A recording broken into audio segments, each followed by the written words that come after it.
अस्सलाम वालेकुम students, welcome to the channel variable maths. तो आज हम लोग सॉल्व करने जा रहे हैं सेकेंड ईयर एमसीक्यूज़ 2018 के। ये आपके लिए काफ़ी ज़्यादा हेल्पफुल रहेंगे आपके आने वाले पेपर्स के लिए। तो लेट्स स्टार्ट करते हैं।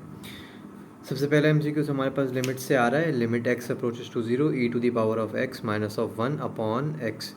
ये टोटल आपके पास एक थ्योरम होता है जिसका आंसर हमेशा 1 के बराबर होता है, क्योंकि एक ही प्रॉपर्टी होती है, आपने सवालात में भी अपने पढ़े होंगे जब आप लिमिट्स के क्वेश्चन सॉल्व कर रहे होगे। तो ये सीधे सीधा 1 के बराबर होती है। तो ये आपके बुक के पेज नंबर 42 पर भी लिखी हुई आपको मिल जाएगी। तो सीधे सीधा इसका आंसर 1 है, इसमें कोई ज़्यादा एक्सप्लेनेशन करने की ज़रूरत नहीं है। अगले एमसीक्यूज़ भी हमारे पास लिमिट से आ रहा है कि limit x approaches to zero sine c x upon x. अच्छा, ये आपने पढ़ा होगा कि एक प्रॉपर्टी होती होगी ना साइन की, कि लिमिट एक्स मैं लिमिट तो नहीं रख रहा, sine x upon x is equal to 1, ये होती है ना प्रॉपर्टी। इधर अलग कर लूँ मैं, ये एक प्रॉपर्टी है। तो हमें जब कभी साइन जैसा कोई ऐसी चीज़ दिख जाती है तो हम उसको फिर उससे उस एंगल में कन्वर्ट करने की कोशिश करें जिससे फिर वो 1 बन जाए और फिर उसको हम आगे सॉल्व कर सकें। तो जैसे इस सूरत में हमारे पास सी आ रहा है इधर है, तो हम सी से मल्टीप्लाई एंड सी से डिवाइड कर देंगे।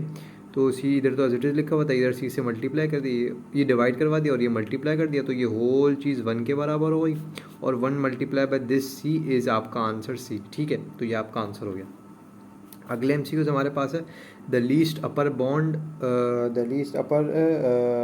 Bond of this set -10,5,8 minus फिर 1/3 15 21। तो उसने सिर्फ हमसे लीस्ट अपर बाउंड पूछे। तो याद रखो, जब भी आपसे वो लीस्ट अपर बाउंड पूछे तो आपने इसमें सबसे बड़ा नंबर देखना है और वो यहाँ पे लिख देना है। सबसे बड़ा नंबर वो यहाँ पे लिख देना है जब अपर बाउंड बोले, वो लीस्ट अपर बाउंड।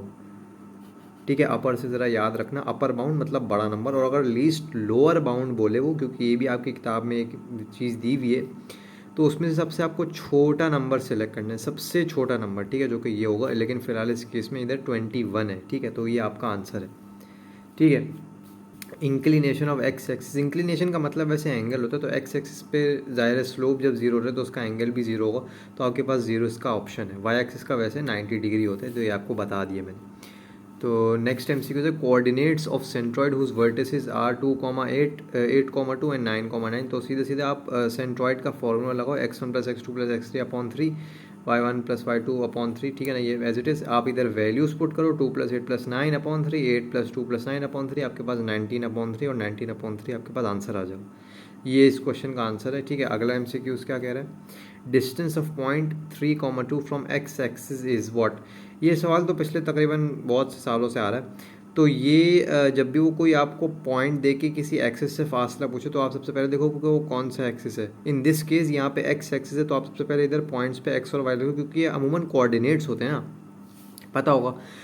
तो सबसे पहले उसने अगर एक्स एक्सिस से पूछे तो आप वाई वाला यहाँ पे ये कोऑर्डिनेट बता दोगे। ठीक है ना, इधर अगर वाई होता है तो हम वाई एक्सिस से पूछते हो तो हम यहाँ पे 3, यहाँ पे एक्स का जो कोऑर्डिनेट है वो यहाँ पे लिख देते, बट यहाँ पे उसने हमसे एक्स एक्सिस से पूछे तो हम यहाँ पे 2 आपका आंसर होगा। ठीक है, अगला एमसीक्यू हमारे पास क्या कह रहे हैं, इफ़ 2 और more straight lines meet at one point then the points are said to be. ये आपके पास कंकरेंट की डेफिनेशन होती है कि जब भी दो से ज़्यादा स्ट्रेट लाइंस अगर एक पॉइंट पे मिलती हैं, एक जगह पे मिलती हैं, एक पॉइंट पे मिलते हैं, तो वो जो पॉइंट्स होते हैं वो आपके पास होते हैं। देन द लाइन सॉरी यहाँ पे मैं गलती से पॉइंट्स लिखे, then the lines are said to be concurrent. ठीक है ना, ये आपके पास डेफिनेशन होती है।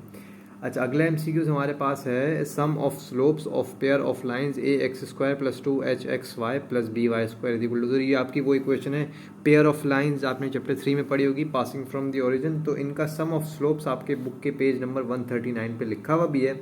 सम ऑफ स्लोप्स पूछे पहले, तो m1 + m2 is equal to -2h/b, ये आपके पास आंसर है। ठीक है, और अगला एमसीक्यूज आपके पास है कि derivative of cosec inverse of y. ये सीधा सीधा आपका पेज नंबर 165 बुक पे लिखा हुआ भी है, -1/y √y² - 1, ये आपका आंसर है। ठीक है, ठीक है ना, तो ये आपका इधर लिखा हुआ है। एन एंटी डेरिवेटिव सॉरी इसके बाद अगला एमसीक्यू है an anti derivative of function is also called. ये आपके पास डेफिनेट इंटीग्रल कहलाता है।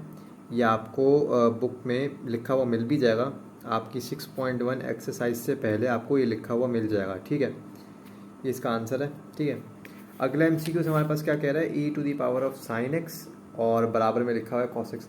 कभी भी एक्सपोनेंशियल की पावर में कोई चीज़ आ रही हो और बराबर में उस पावर का डेरिवेटिव मौजूद हो तो सिंपली इसका आंसर हो जाता है e to the power of sine x plus of c. ये आपका आंसर है।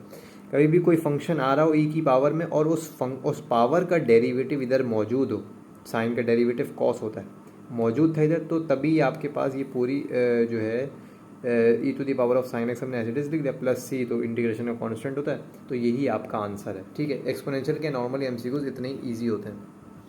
अगला एमसीक्यूज आपके पास क्या कह रहा है, integral of cosec x D x. सीधा सीधा ये फार्मूला पूछा है उसने आपसे। इसमें फार्मूला आपके पास ये होता है L N tangent x upon two plus of c. अब इस फार्मूले में मैं कोई कुछ बता नहीं सकता क्योंकि सीधा सीधा फार्मूला है, तो ये तो आपको याद रखना है। ये आपके बुक के पेज नंबर 200 पे आपको सारी फार्मूलों की लिस्ट है, उसमें लिखी हुई मिल जाएगा।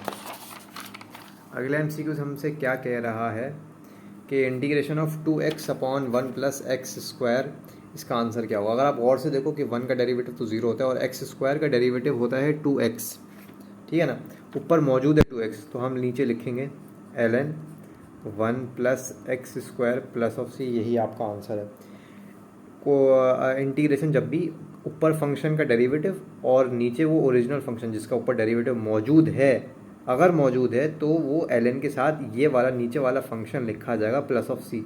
अगर वो नहीं होगा मौजूद तो हम उसको मल्टीप्लाई एंड डिवाइड करवा के लेके आएंगे। अमूमन वो नॉर्मली कांस्टेंट ही होता है, जैसे नंबर्स की फॉर्म में 2 3 एनीथिंग, तो उसको हम मल्टीप्लाई एंड डिवाइड करवा के ला सकते हैं, ठीक है। Radius of circle x square plus y square plus 2gx plus 2fy plus c is equal to 0। General equation of circle का उसने रेडियस पूछा है, तो ये आपके पास r is equal to g square plus f square minus of c के बराबर होता है। ये तो सिंपल है। The line y is equal to m x plus c touches the circle x square plus y square is equal to r square if. अच्छा, उसने सीधी सीधी हमसे कंडीशन पूछी हुई है, इफ का मतलब वैसे, लेकिन उसने कंडीशन पूछी हुई है, तो ये आपके बुक के पेज नंबर 249 पे लिखी हुई भी है कि जब भी सी स्क्वायर, मतलब जब भी नहीं, ये c square is equal to r square 1 plus m square, इसको तो बस सीधा याद ही रख सकते हैं, वरना ये पूरी इसकी डेरिवेशन आपकी बुक में मौजूद है, लेकिन जस्ट फॉर एमसीक्यूज आप ये कंडीशन याद रख सकते हो।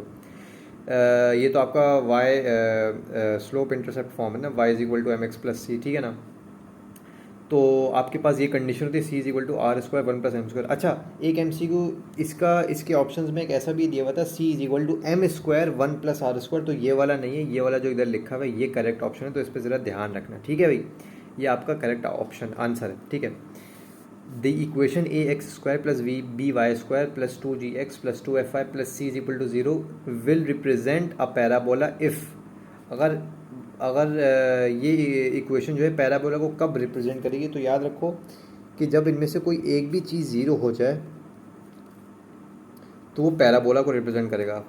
ऑप्शंस को देखते हुए अगर आप इस इक्वेशन में ए ज़ीरो पुट कर दो और फिर जब आप वो होगा सॉल्व करोगे तो पूरी जो इक्वेशन है उसमें एक स्क्वायर आ जाएगा। और पैराबोला की इक्वेशन की पहचान यही होती है कि उसमें पैराबोला की इक्वेशन में एक एक्स स्क्वायर या वाई स्क्वायर होता है, कभी भी दोनों एक साथ नहीं होते, तो ये आपका आंसर है, ठीक है। अगला एमसीक्यूज आपके पास क्या कह रहा है, semi lattice rectum of an ellipse this, ये आपको इक्वेशन दी हुई है, इज़ व्हाट। ये आपकी बुक के पेज नंबर 276 पे भी लिखा हुआ है। इसका आंसर होता है बी स्क्वायर अपॉन ए। वैसे आपने नॉर्मली जो लेटेस्ट रेक्टम पढ़ा है ना, सेमी नहीं, मैं लेटेस्ट रेक्टम की बात करूँ, वो आपने ये पढ़ा है 2b स्क्वायर अपॉन ए। अब सेमी का मतलब होता है हाफ, तो स्क्वायर आप 2 से डिवाइड कर दोगे तो आपके पास ये आंसर आ जाएगा, इधर ये वाला करेक्ट है, ठीक है। अगला एमसीक्यूज हमारे पास क्या कह रहा है, the rectangular hyperbola eccentricity is in rectangular hyperbola eccentricity is, तो रेक्टेंगुलर हाइपरबोला की इसेंट्रिसिटी आपके पास √2 के बराबर होती है, तो ये तो एक बेसिक एमसीक्यू, ठीक है। अगला एमसीक्यू क्या कह रहा है आपके पास, if B is equal to P1 P2 where P1 is equal to 1,0,0 and P2 is equal to 3,1, -2 then B magnitude, ठीक है। तो उसने आपको दो वेक्टर्स दिए हैं, उसने मैग्नीट्यूड पूछा है, तो सबसे पहले आप इन दोनों वेक्टर्स को माइनस कर दो, मतलब P2 माइनस P1, तो आपने इधर माइनस कर दिया, ठीक है ना। मैंने आपको इधर दिखाया भी कोऑर्डिनेट्स को हमने लेबल कर दिया, ठीक है। तो आप इधर 3 - 1 जो कि 2 हो जाएगा, 1 - 0 is 1 and -2 - 0 is -2।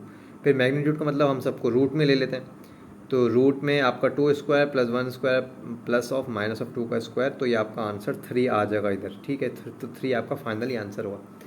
Unit vector in the direction of r is equal to 2i plus j minus of k is. Unit vector का एक फॉर्मूला होता है कि unit vector is equal to original vector मतलब गिवन वेक्टर अपॉन उसी vector का magnitude, ठीक है। जो यहाँ है कोई ना कोई चीज़ तो आपको गिवन होगी ऑब्वियसली, तो आप वही वेक्टर इधर रखोगे अपॉन उसी का मैग्नीट्यूड इधर कर दोगे। तो आपने ये रखा और उसका मैग्नीट्यूड कर दिया। मैग्नीट्यूड कैसे लेते हैं, coefficient of I square sorry coefficient of I उसका square plus coefficient of J उसका स्क्वायर प्लस कोफिशिएंट ऑफ के उसका स्क्वायर, ठीक है ना। तो आपने इन सबका कोफिशिएंट्स का स्क्वायर कर दिया, आपके पास जो इधर आंसर आया वो मैंने ज़रा सा अलग करके लिख दिया, वरना अपॉन में ये ऐसे लिखा होगा 2i plus J plus minus of के अपॉन में √6, उसको मैंने इधर अलग करके लिख दिया। तो 1/√6 2i plus of J minus of के, ये आपका आंसर है, ठीक है। तो ये आपके सारे सॉल्व हो गए MCQs 2018 के, ठीक है। तो काइंडली आप इस वीडियो को लाइक करें, शेयर करें, चैनल को सब्सक्राइब करना मत भूलें, बेल आइकन को भी प्रेस कर लें ताकि आपको आने वाली वीडियोज़ आपको ज़रूर मिल सकें, ठीक है जी। टिल देन टेक केयर, अल्लाह हाफिज़।